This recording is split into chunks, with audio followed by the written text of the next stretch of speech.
জনবান্ধব সরকার বিদ্যুতের বিল বাড়িয়ে দিয়েছে।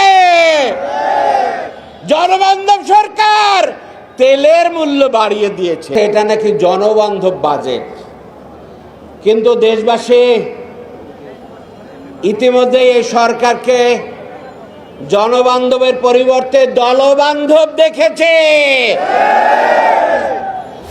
আর এই বাজেটের যে বিবরণ আসছে, সেই বিবরণ প্রমাণ করছে যে একটি দলবান্ধব বাজেট, যেখানে দল উপকৃত হবে, চাঁদাবাজ, লুটেরা, সুবিধাবাদীরা এই বাজেট থেকে উপকার লাভ করবে। জনবান্ধব সরকার বিদ্যুতের বিল বাড়িয়ে দিয়েছে। জনবান্ধব সরকার তেলের মূল্য বাড়িয়ে দিয়েছেন। সংসদে বাজেট দিয়ে আলোচনার মধ্যেই তো বাড়াতে পারতেন, কিন্তু তা করা হয় নাই।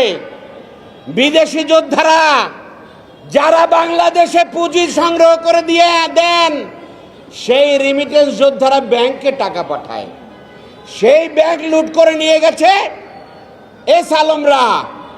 তার গাড়িতে চড়ে জনবান্ধব সরকারের সেই স্বরাষ্ট্রমন্ত্রী এখন তিনি বলেন কিভাবে ব্যাংকের ডাইরেক্টরশিপ আসে।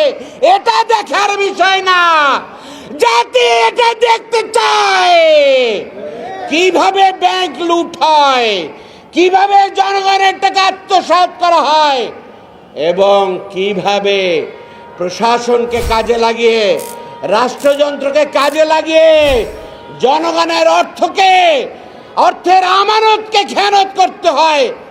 এটা দেশবাসী দেখেছে।